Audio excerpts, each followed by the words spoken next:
বুদ্ধং শরণং গচ্ছামি, বুদ্ধদেবের মন্ত্র বা ধ্যান ট্যান করলে আমরা যেটা বলে থাকি, বিশেষ করে আমিও বলে থাকি। তো আজকের যে কাজটি বুদ্ধদেবের, চলুন কাজটি তো হোক, আমরা বুদ্ধদেব সম্পর্কে কিছু জ্ঞানার্জন করি। যদিও আমার চ্যানেলে শিল্পীর সংখ্যা কম, অর্থাৎ ছবি আঁকা বা মূর্তি ফুর্তি বানানো দেখার দর্শক খুব কম, ব্লগ দেখার দর্শকই বেশি। তাও যারা দেখছে তাদের জন্যই।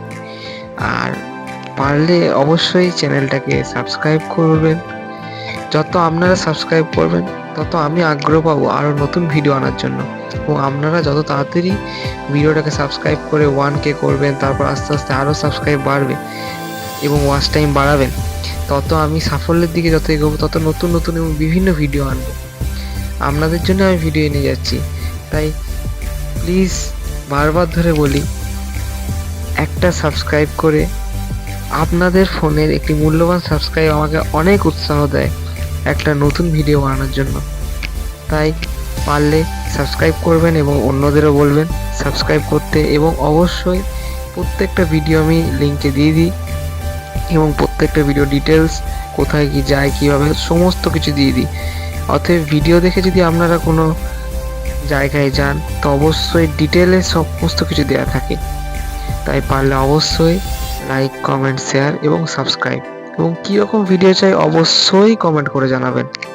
কীরকম ভিডিও চাই বা ভিডিও কোনখানে কি সমস্যা আছে, ভুল আছে, যা কিছু সমস্ত কিছু আমাকে জানাবেন। তো চলুন জেনে নিই বুদ্ধদেব সম্পর্কে কিছু কথা। গৌতম বুদ্ধ, যিনি বৌদ্ধ ধর্মের প্রবর্তক, যার জন্ম খ্রিস্টপূর্ব 563 থেকে 623, জন্মগ্রহণ করেছিলেন লুম্বিনী নামক স্থানে। পিতার নাম ছিল শুদ্ধোধন এবং মায়ের নাম মহামায়া।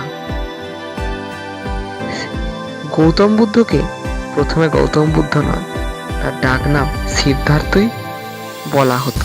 পরবর্তীকালে তার জ্ঞানার্জন এবং তার যে পদোন্নতি, যার উপাধি হিসেবে তিনি গৌতম বুদ্ধ নামটি পেয়েছেন। তার শৈশব কেটেছে রাজবংশে খুব আরামদায়কভাবে। জন্ম দেবার সময়ই তার মায়ের পরলোক গমন ঘটে। তিনি যে ধর্ম প্রচার করে গেছেন বা যেভাবে সাধারণ মানুষকে সাধারণভাবে শিক্ষা দিয়ে গেছেন তা অতুলনীয়। তিনার মতন শান্ত, স্নিগ্ধ, নির্বিকার এমন একজন মানুষ, যিনি বলে গেছেন অধিক ঊর্ধ্বেও না, আবার অধিক নিম্নেও না, মধ্যম পর্যায়ে চলাচল করতে। অর্থাৎ চরম বা নিম্নের থেকে মধ্যম পর্যায়ে চলাচল করাটাই শ্রেয় তার মতে। তিনি বৌদ্ধ গয়ায় এক পিসিম গাছের নিচে ধ্যান করেছেন। সেইখানে দীর্ঘ ধ্যানের পরই তার সিদ্ধি লাভ ঘটে, যা আজও এক স্থাপত্য হিসেবে রয়ে গেছে বৌদ্ধগয়াতে। বৌদ্ধগয়া গেলে দেখতে পাবেন এক প্রাচীন মন্দির, এবং মন্দিরের পাশেই বুদ্ধদেব যেখানে ধ্যান করেছিলেন সেই গাছটি। হয়তো সেই গাছটি আছে নাকি আমি নিজেও জানি না, বা অন্য গাছ লেগেছে কিনা, হলে সেই গাছটিও হতে পারে। আমি গেছি, বৌদ্ধগয়া গেছি, ঘুরে এসেছি। অপরূপ জায়গা, যেখানে গেলে মন স্নিগ্ধ হয়ে যায়, মন পবিত্রতায় পরিপূর্ণ হয়ে যায়। বুদ্ধদেবের স্থান। বুদ্ধদেব এমন একজন ব্যক্তি ছিলেন যাকে এমন কেউ নেই যে ভালোবাসে না। এই ভালোবাসাটাই বুদ্ধদেব শিখিয়ে গেছেন সকল মানুষকে। তার অনেক গল্প আছে ঠিকই, তিনি অনেক গল্পের মাধ্যমে সাধারণ মানুষকে খুব সহজ সরলভাবে শিক্ষা দিয়েছেন।